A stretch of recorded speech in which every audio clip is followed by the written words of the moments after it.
Hello everyone. You've been seeing a lot of videos and video conference lectures where we've talked about things like engineering and prototyping and that sort of thing. But I just wanted to talk a little bit about what design professors actually teach.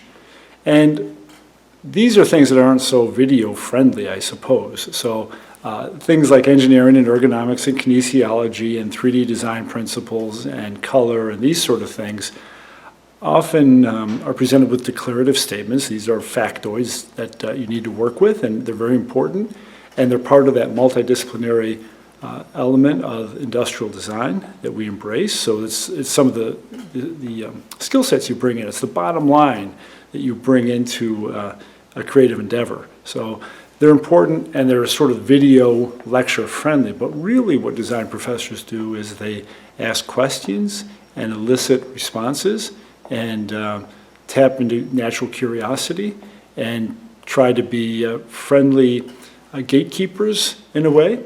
And it is, in our studio courses, there's a lot of just discussion, dialogue, questions, joking, prototyping things, trying things, making mistakes.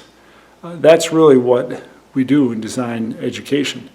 It's not present declarative statements of truth and untruth. And it's certainly not indoctrinational. So I just wanted to talk about it a little bit just because we're doing all these video lectures, and I thought it would be helpful. So there are certain objective elements of design. There's design principles. There's, for example, we can create a visual hierarchy. We know how to do that. We know how to use complementary colors and different intensities and things like that to produce a visual hierarchy. But the world's changing. Brands and color schemes and such are much more customizable than they once were, which is great.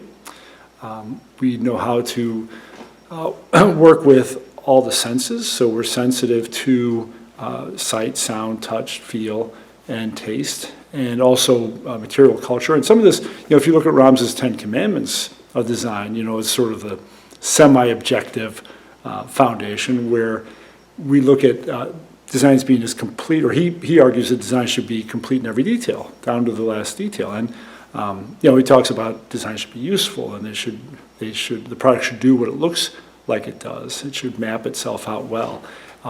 It should be have an aesthetic. It should be sustainable, unobtrusive, and no more design than what is essential.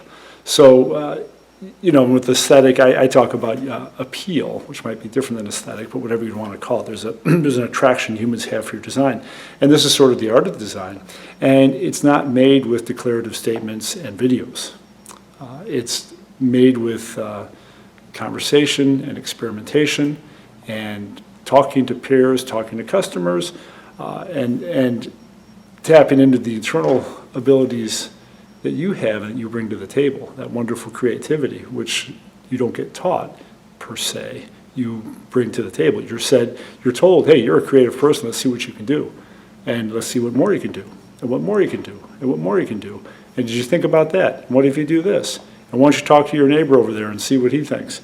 And then, that sort of iterative guidance is what we do. And one of the things that you'll see with different professors is some will be much more focused on process than others.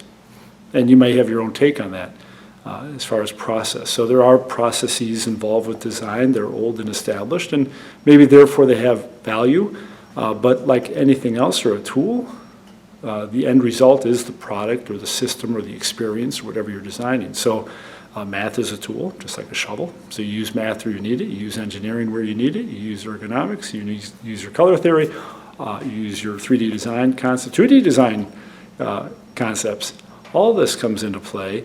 And so again, I just wanted to encourage you during this time that design is really this conversation and experimentation. It's an opportunity to make mistakes. It's an opportunity to laugh and to share crazy ideas, and to try things no one else has ever thought of.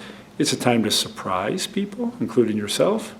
It's a time to just turn pages over in a book and see what lies not between the pages, but under the pages, under the fingernails.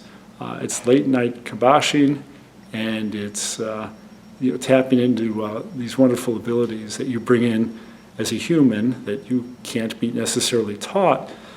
So again, professors hopefully are friendly gatekeepers in a way.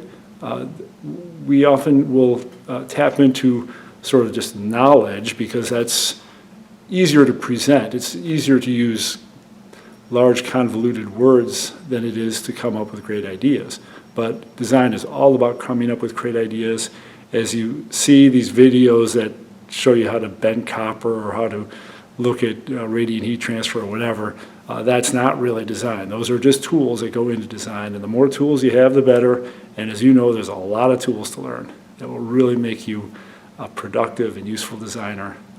Hang in there, folks.